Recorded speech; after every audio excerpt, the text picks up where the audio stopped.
We're working through the process of building a linked list test and an array list, evaluating those two different architectures to determine their performance parameters. We've implemented our linked list, and what we need to do now is to write some test code to make sure it's behaving like we want it to. So we're going to go back to Eclipse, and we're just going to build out a bunch of tests that evaluate these different components along the way. All right, so we already have our linked list class, and let's go ahead and make a JUnit test by selecting our linked list and saying new JUnit test case. I've got a bunch of test cases ready to go. I'm going to go ahead and put them side by side so that we can see them working. And on the left and on the right. Okay, so we can run our JUnit test case that we've just created, and because by default it fails no matter what, we will see that it fails on this fail line. Great. And because we're doing code coverage with Eclemma, E-C-L-E-M-M-A, we can see which lines are run and which ones are not run. Our goal is to see that all of the lines of our code on our left get run so that we have confidence that it's behaving according to specification. And so we need to write tests that test all elements of our specification. So the first thing that we'll do is we'll write something that tests our constructor. And our constructor is just going to make sure that it runs without throwing an exception. This creates a new linked list, and as long as it doesn't throw an exception, then everything should be fine. Got a little problem here with our class. Good. And now when we run our code coverage test, we should see that our linked list constructor gets lit up green because we have called it in our test. The tests all pass, as you can see over here, so far so good. All right, so now what we want to do is we want to test to make sure that when we call get first and get last on an empty list, we actually throw the exception that we said we were going to throw. So I'm going to put a new test in here that says test get first and get last of list. Here's how this works. We create a new linked list with nothing in it, and then we try and get the first element. This better throw a no such element exception. If it doesn't, then we'll proceed to the next line and our test will fail. But if it does, then we're going to immediately jump over this line, go to our exception handler that's going to catch the no such element exception. No code will be run, and we'll continue processing this code because our error handler worked. We'll then try and get the last element. It better throw an exception, meaning we'll jump over this fail, and we'll proceed and the test will pass. Likewise, over here in our code, we should see that this particular bit of code that throws the exception should light up green. The normal case, where we return something from a linked list that has elements, should still be red, because we haven't tested an example of that yet. We'll go ahead and run that code. We'll see that, in fact, we did throw those exceptions, and our tests pass. Great, so far so good. Now let's write some code that's going to remove the ability to remove our first element from our list. So I'm going to come down here and I'm going to add another test, remove first. The way this works is we use two strings, superhero1 and superhero2. We create a new linked list. We add superhero1 as our first element and superhero2 as our last element. And we run a test to make sure that our first element is what we expected and our last element is what we expected. Basic test of get first and get last. Then we try and remove our first element. And the first thing that we want to do is we want to make sure that the thing that's returned is what we thought was the first element, or superhero1. After having removed the first element and the last element now better be superhero2 if the idea of what our list is correct. Finally, if we try and remove our first element when only one element is in it, that should remove superhero2. And if we try and remove another element from it, we're in this situation where we're trying to remove something from an empty list. That should throw an exception, and if it doesn't throw an exception, we will get to here and we will fail. But if it does throw an exception, it is behaving like we expect, and will come here, the error handler will catch it, and the code will proceed as we expect. So now I'm going to right-click on this test and only run this test under coverage mode with Eclemma. Running it as a JUnit test, we'll see what lights up over on the left side. Okay, in this case, we've seen that the constructor got called. We expected that here. We saw getting first and getting last got called in this test. And then finally, we were able to test all the different lines of our remove first code here, because we tested all the different ways in which remove first could be called. When there's nothing in the list, when there's one element in the list, and when there are two or more elements in the list. Great. That's remove first. Remove last is actually very similar because we have a very similar structure to our test. Two superheroes, constructing a list here, removing the last element, asserting to make sure that our list looks like it should, removing our last element again, and then trying to remove a last element when nothing remains. If we just run that code coverage tool,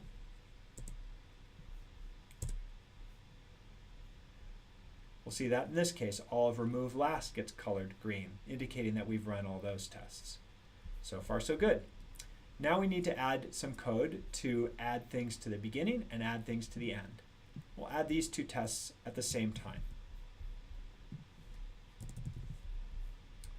All right, so how does add first work? Let me correct the things we just added there, sorry. Okay, how does add first work? Well, we take two pieces of data that we want in our list, we create an empty list, we add something to the beginning, and we make sure that our list looks like it should. We then add something else to the beginning and make sure that our new first element is superhero 2 and our last element is superhero 1. We do a similar process by adding things to the end of our list and making sure that there is only one element in our list, adding a new element to the end of our list, and making sure that our first element and our last element has changed. On the left side, we are adding first and adding last. So if we run all of our tests so far, we see that we pass all of our, oops, sorry, that wasn't all of them, that was just remove last. Let's see, let's go back to our package, right click, do coverage on all of our tests. There you go, and you can see all of add first has been lit up green, all of add last has been lit up green as we've added those tests. All right, so now we have a sequence of tests that we want to do that are going to exercise our iterator. So here's our iterator right there. Let's add a basic iterator on an empty list to see if we get the correct behavior of our iterator.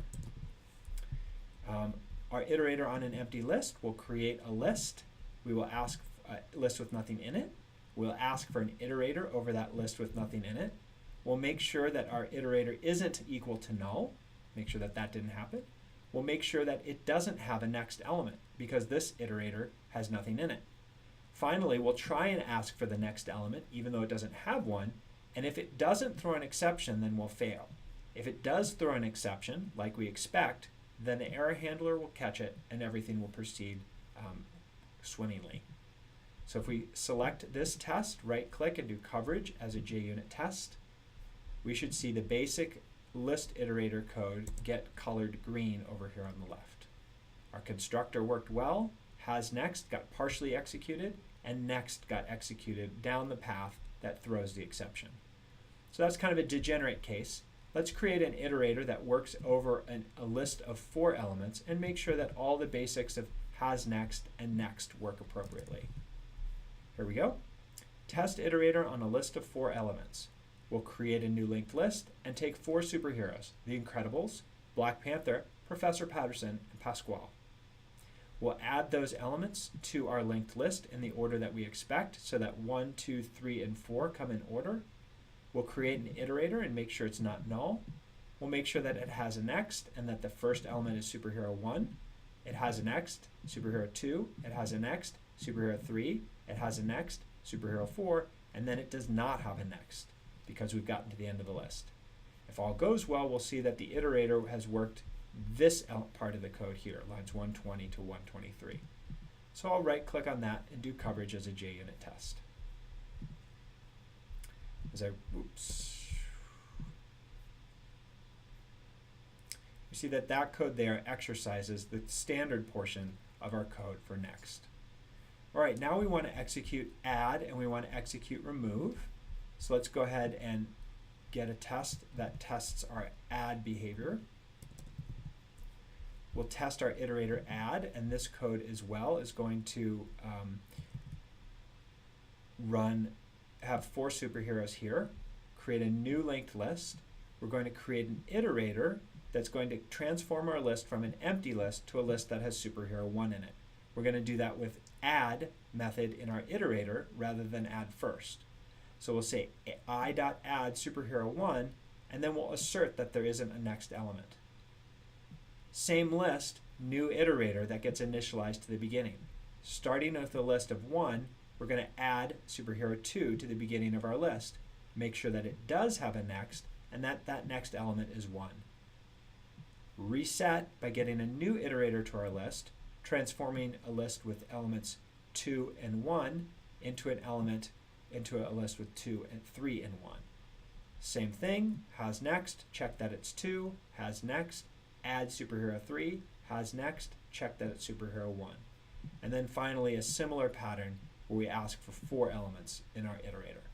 This should exercise all of the code in our add method here. And if I right click on that add method and do coverage as a JUnit test, we see that it behaves well, it passes the tests, and all the lines of add get exercised. All right. We have 4 more to go.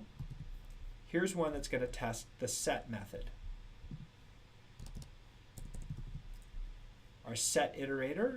Testing our set iterator will have 4 superheroes, an empty linked list to which we add the 4 superheroes. We'll then create an iterator, and we'll set the first element equal to superhero 4, and then we'll proceed to reverse the order of all of the superheroes. So 1, 2, 3, 4 becomes 4, 3, 2, 1. We first check to make sure that it fails when we call set before we have called next. That's what this behavior is checking. And then we will step over an element, reset it, step over an element, reset it, step over an element, reset it, step over an element, reset it, verify that we have no more elements, and then reset our iterator and walk through and make sure that it is now in the correct order of 4, 3, 2, 1. When we run that as code coverage, we should see that our set lights up as green. Great. Tested all the components of set. I'm now going to drop in 3 different tests of remove all at once. Actually, I'll drop 4 in of remove. These are kind of long.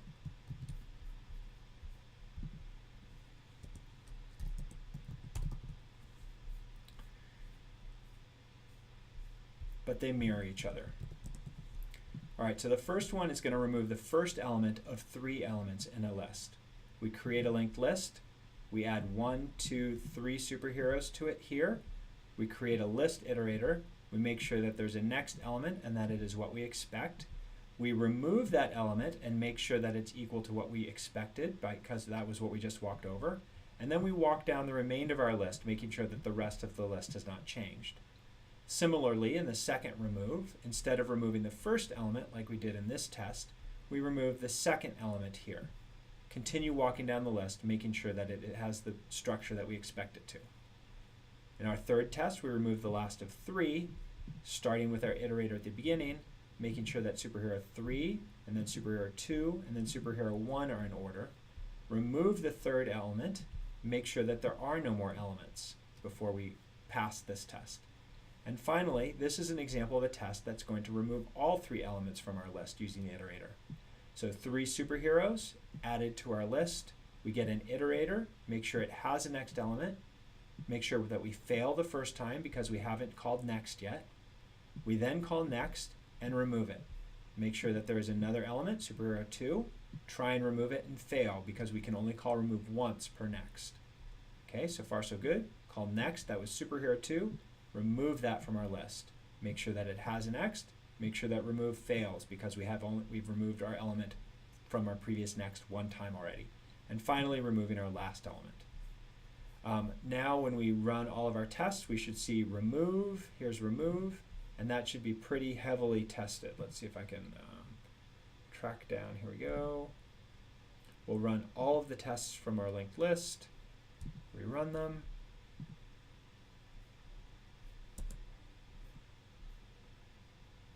All right, now remove is completely covered with code coverage. Great. The last 2 tests that we need to do, is to test the size method and the get method. We'll do this with an iterator just like we did with our remove element. Let's see. Here we go. And let me clean up the code.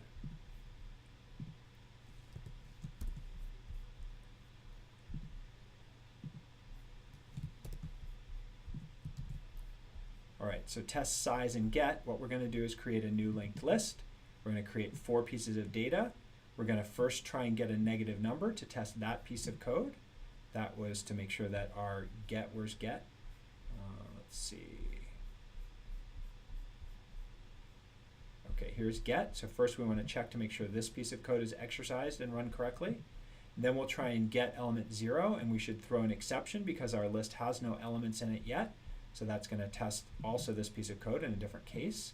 Now we're going to go through and check the size. It better be 0 before we've added our first element. Add our first element, check that the size is 1. Check that the first element is what we just added. Add a second element, check that the size is 2. Check that the element that we just added is the data that we added.